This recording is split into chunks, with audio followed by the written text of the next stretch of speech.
They had an award-winning architect named Robert Feartech take data like this and plot it painstakingly into a computer from some of Ken Johnson's images. And basically, the computer did the calculation. This is what they got. And this, I think, is exactly what you're seeing. You're seeing layers and layers of lattice work of some sort of transparent material, probably glass, because lunar glass is going to be strong steel in a vacuum on the moon. So if you construct glass on the moon, and you can, in fact, they're talking about going back now to the moon, they're going to build the bases out of glass because it's so strong. It's much stronger and much lighter than steel. So this will give you sort of a visual concept. It looks like, I don't know, Borg cube from Star Trek or something, towering over the moon in various places. And Richard's going to get into the data part of this later. I'm supposed to be doing, symbolism, but... How big? Up to, I think some of them have been as high as 20 miles high. Okay, and Richard's going to show you a lot of pictures. So you've got, it's really interesting because we found pictures of true traditional, like a dome, like a watch crystal dome. We found the pictures of those, which again are in the book. And then so it's almost as if they have this trellis stuff that goes up, that's layer upon layer of sheets of this glass, and then below that you have domes, traditional domes. So you got layer upon layer upon layer of meteor protection. So, and again, I'm going to leave that stuff to Richard later on. Now, one of the other things that was in Ken's collection was this. This is the original Apollo logo for the Apollo program. All right? And I remembered it when I saw it again on Richard's website in 1996 instantly, because I remember I used to buy plastic model kits, and I would buy the Columbia and Eagle kits, and I'd build them. And on one of them, they included a little iron-on patch of this logo. Now, at the time, I thought the logo was a little, but I really didn't know why. And what's weird about it is that you see, once again, the constellation of Orion. Now, this guy here is supposed to be Apollo. You can see a little circumnavigation of launching from Florida, flying through, landing on the moon. But what does Orion have to do with Apollo? Apollo is a Greek god. In fact, in the Greek mythology, Apollo tricks his sister, who is Orion's lover, into killing Orion by accident with a bow and arrow. So I'm thinking, wow, that's a real heroic guy to have to represent our mission to the moon. But in reality, I think Apollo never really was the main symbol of our moon program. It was always Orion. Now, Orion is represented, and here's the constellation of Orion, the three prominent belt stars, the big red star up there, which is, I think, Betelgeuse. Yes, I'm correct, Betelgeuse. It's the most prominent constellation in the sky. It's usually paired with Sirius, and it's an extremely significant constellation to all of the ancient religions and ancient cultures. What it represented for the Egyptians was the god Osiris. This is Osiris, the green guy. He's green because he's dead. He's dead. He's come back to life, and he's now become the judge of everyone's souls as they go to heaven, or whether or not they go to heaven. These are the other main players in this Egyptian pantheon of gods. This is Osiris. This is his wife and consort, Isis. We have an International Space Station, ISS, Isis maybe, I don't know. And she's represented by the star Sirius in the Egyptian religion. You have Set, his evil brother who murdered him, and Horus is the falcon god. He's the son of Isis and Osiris, who eventually avenged his father. Now, that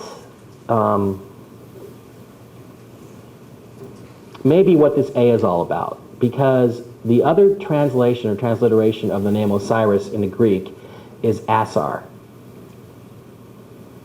A-S-A-R. So that A may very well be for Asar, not for Osiris or for Apollo. So this weird Egyptian motif, this Apollo-Orion-Osiris connection, got Richard to kind of thinking that maybe there was some real symbolic connection to stuff that happened on the Apollo program.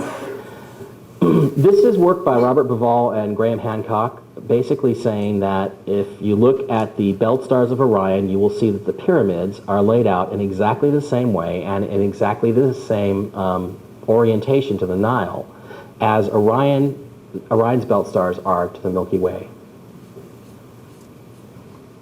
Here's another representation of it, as above, so below. You see Sirius down here, the dog star, and you see the belt stars of Orion and the Nile and the alignments.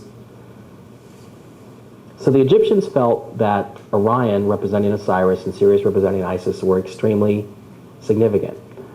They also represented Sirius with a hieroglyph, which was a circumscribed equilateral triangle, which is a two-dimensional representation of the tetrahedron.